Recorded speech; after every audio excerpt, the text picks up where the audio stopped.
Bienvenido al estudio de la lección de esta semana, Nuestro Dios Perdonador.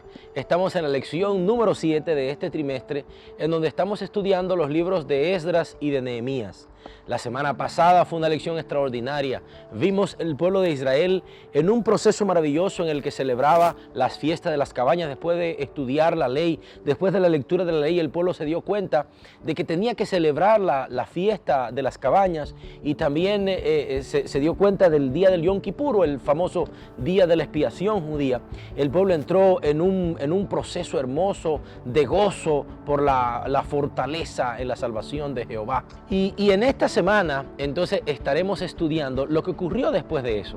Justo después de la celebración de las fiestas de las cabañas o del tabernáculo, en el que el pueblo judío entraba durante una semana a vivir afuera en una especie de enramada o de cabañas hechas de ramas naturales, recordando la salida del pueblo de Israel de Egipto y su peregrinación en el desierto, al gozarse en la salvación de Jehová, en esa fiesta maravillosa.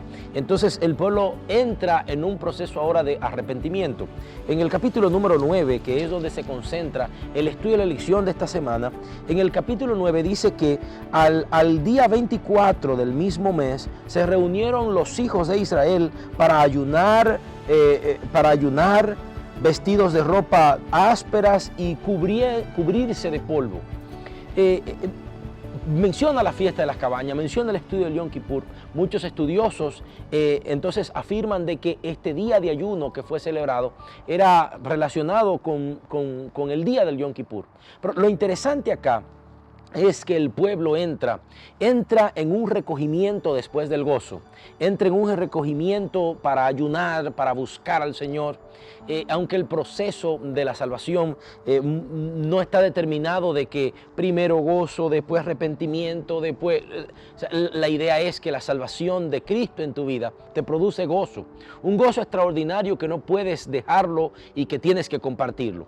Pero en el capítulo número 9, entonces marca algo interesante.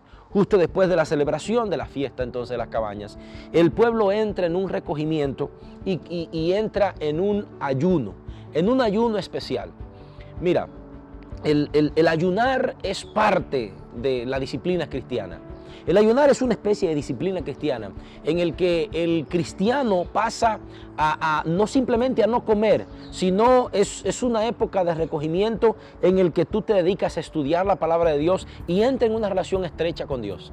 El beneficio del ayuno es que el ayuno ayuda a que el ser humano pueda subyugar su deseo de comer y concentrarse en lo que es la relación con Dios. Esto trae consigo el resultado del dominio propio, motiva el dominio propio en la persona y entra como una de las disciplinas cristianas a través de las épocas. Aquí vemos que el pueblo entra en un periodo de ayuno. Luego, en este día de ayuno, entonces entraron en un periodo de estudio y de alabanza, dice el verso 3, puesto de pies en su lugar, leyeron el libro de Jehová Dios la cuarta parte del día, y durante la otra cuarta parte del día confesaron sus pecados y adoraron a Dios. Mira qué interesante. Entonces ellos ese día de ayuno lo dividen en partes, y hay una parte que lo dedican a estudiar, una cuarta parte del día lo dedican a estudiar juntos la palabra de Dios. Otra parte del día lo dedican a alabar al Señor. Otra parte lo dedican a confesar sus pecados y a entrar en remisión con Dios. Y es esta confesión de pecado que encontramos nosotros en este capítulo número 9 como la famosa oración de arrepentimiento que va desde el versículo número 4, del versículo número 5 en adelante hasta el final del capítulo número 9 en el verso número 37. Es toda una oración en donde se plantea un ensayo histórico de la redención del pueblo de Dios. En esta oración se plantea cómo Dios ha salvado, cómo Dios ha protegido.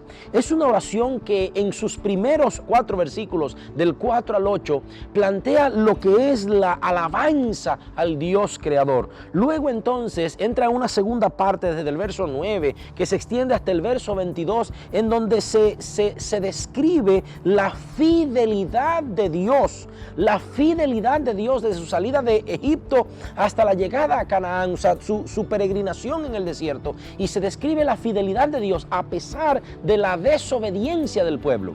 Luego entonces entra en una tercera parte de la oración. La oración sigue elevándose y entra en una tercera parte desde el verso 22 hasta el verso 31, en donde el pueblo entonces entra a describir las bondades de Dios. Pero ahora las bondades de Dios en su conquista a Canaán, las bondades de Dios a pesar de la infidelidad del pueblo, entrando entonces en una última parte en donde entra en las alabanzas y las peticiones desde el verso 32 hasta el verso número 38. Esta es una oración extraordinaria, una oración especial. El pueblo entra en ese periodo de alabanza, alaba al Señor, lo coloca como Dios creador, resaltando que Dios es un Dios creador, que Dios es un Dios vivificador. La idea de describir a Dios como vivificador, lo que está diciendo es que Dios no simplemente crea las cosas y la deja ahí, sino que Dios crea, pero además de crear, entonces Dios continúa dándole vida a eso que creó. Es muy interesante, mira cómo dice el verso 6 en la última parte. Tú vivificas todas estas cosas y los ejércitos de los cielos te adoran.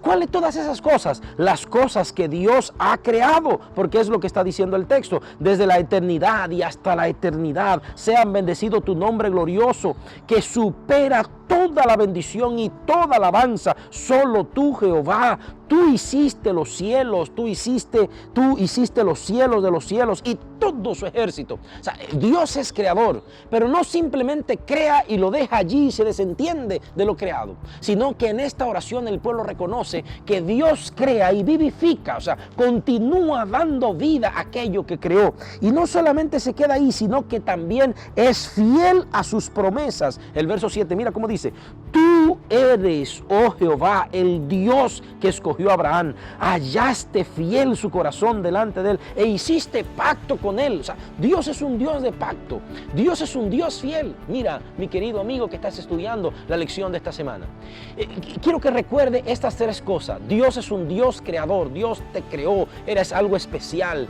Dios te hizo desde el vientre de tu madre. Ahora, Dios no simplemente te creó y te dejó allí. Dios no simplemente te creó y te dejó allí lleno de problemas. Dios te proveyó un matrimonio, pero no simplemente te dejó allí con el matrimonio y con el problema encima. Dios te dio hijos, pero no te dio hijos y te dejó allí con el problema encima. Y ahora tienes un dolor de cabeza con la crianza de tus hijos, tienes un dolor de cabeza con la finanza, tienes un dolor de cabeza con la salud, tienes la cabeza grande pensando en los problemas de la vida. Óyeme una cosa, Dios también es Dios vivificador. Él no te deja allí sentado únicamente, ya te hizo, ya te dio vida y te dejó allí. No, no, no. Dios también va a continuar dándote vida porque Él es fiel al pacto que ha realizado contigo. Y en esta hermosa segunda parte, ahora entramos en un proceso de reconocimiento, en donde el pueblo reconoce su pecado, en donde el pueblo está reconociendo lo que hizo. Y entonces inicia mencionando lo que pasó en Egipto, que Dios miró su aflicción en Egipto. Y entonces comienza a describir algunos verbos. Mira qué interesante. Tú miraste en Egipto, oíste el clamor, hiciste señales y milagros y dividiste el mar rojo. Mira qué hermoso. Y luego entonces dice, proveíste de columnas de nube, de columnas de fuego en la noche. Sobre los montes nos diste los mandamientos, nos ordenaste guardar tu santo sábado, le diste pan en el desierto, le diste entrar que poseyera la tierra. O sea, mira qué cosa más hermosa. Ahora, me impacta estos verbos que Dios hace. Mira qué bonito. Miraste la aflicción en Egipto, oíste el clamor. Y luego que Dios mira y oye el clamor, entonces dice, hiciste señales, dividiste el mar rojo, nos diste columna de nube, nos diste columna de fuego en la noche para cuidarnos. Dios mira el dolor del pueblo, Dios escucha el clamor del pueblo, pero no se queda de brazos cruzados. Tú no adoras a un Dios muerto que no se interesa en ti. Tú no adoras a un Dios que no es capaz de escucharte.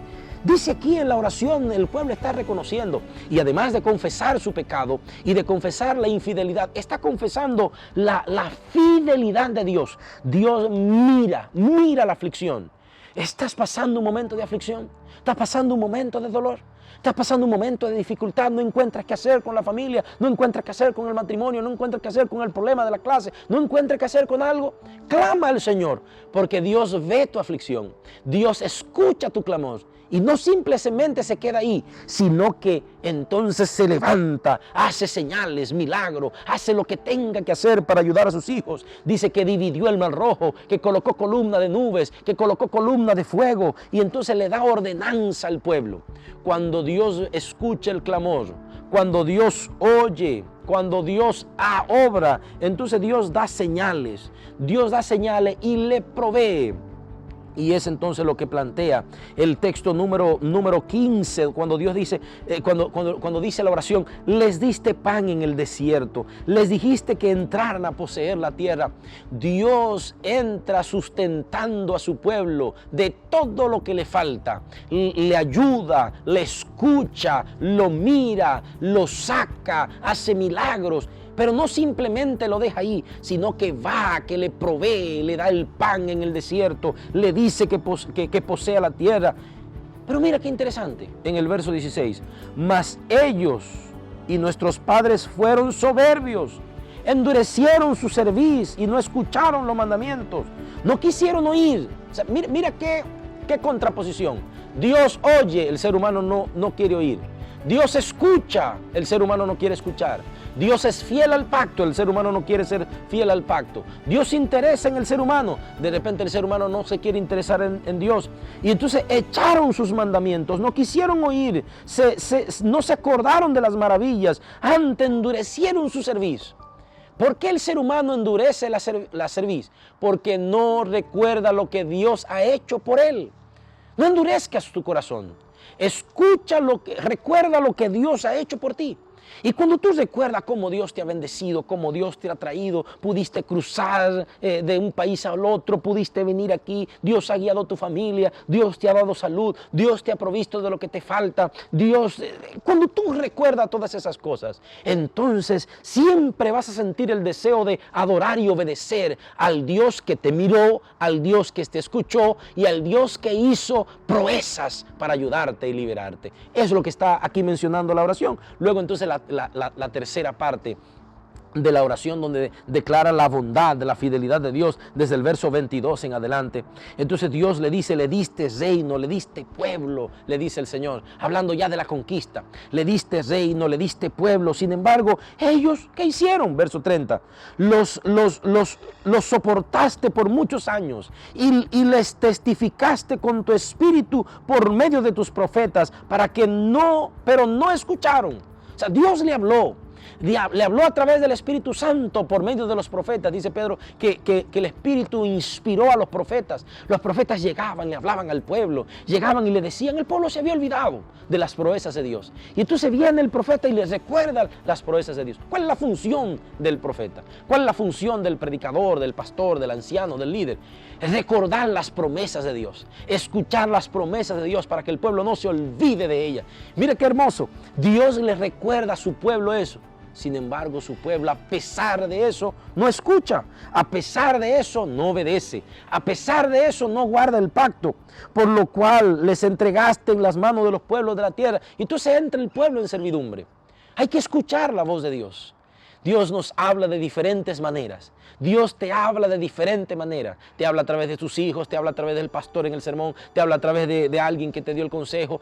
Pero lo más importante, te habla a través de la inspiración a sus siervos, los profetas, que es la palabra de Dios. Cuando tú estudias la palabra de Dios es como un espejo. De repente tú estás sucio, estás despeinado, tiene la corbata mal, tiene la camisa puesta mal, la blusa mal, y te mira en el espejo. El espejo no te va a arreglar la blusa, no te va a lavar la cara, pero te muestra lo que ocurre, te muestra lo que está mal.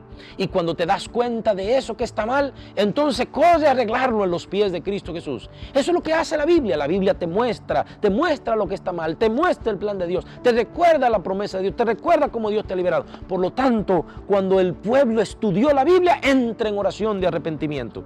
Y en esa última parte, cuando entran entonces en las alabanzas y las peticiones, dice la Escritura que entonces el pueblo entra a decir, los convertiste en siervos. Y no un simple siervo que se acabó, sino siervos hasta hoy. Aunque estamos aquí, continuamos sirviendo. Sin embargo, en el verso 38 termina entonces el capítulo diciendo: a causa pues de todo esto, nosotros hacemos fiel promesa y la escribiremos firmada por nuestros gobernantes y por nuestros levitas y por nuestros sacerdotes. O sea, cuando ellos recuerdan las promesas, cuando entran en ese proceso de arrepentimiento, cuando recuerdan lo que Dios ha hecho, cómo Dios los ha guiado, cómo Dios lo ha traído hasta aquí y cómo el pueblo se ha ido a través de la desobediencia, entonces entra en promesa y dice: pero nosotros queremos firmar un pacto, queremos renovar ese pacto, queremos hacerlo de nuevo y lo firmaremos los dirigentes, lo firmaremos los sacerdotes y lo firmaremos los levitas. Dios quiere entrar en un pacto contigo. Recuerda las promesas de Dios en esta semana. Recuerda cómo Dios te ha guiado esta semana. Puedes tener algún problema, alguna situación difícil que a veces nos hace olvidar de Dios. A veces nos viene como una sombra ocultando todo lo que Dios ha hecho a favor nuestro.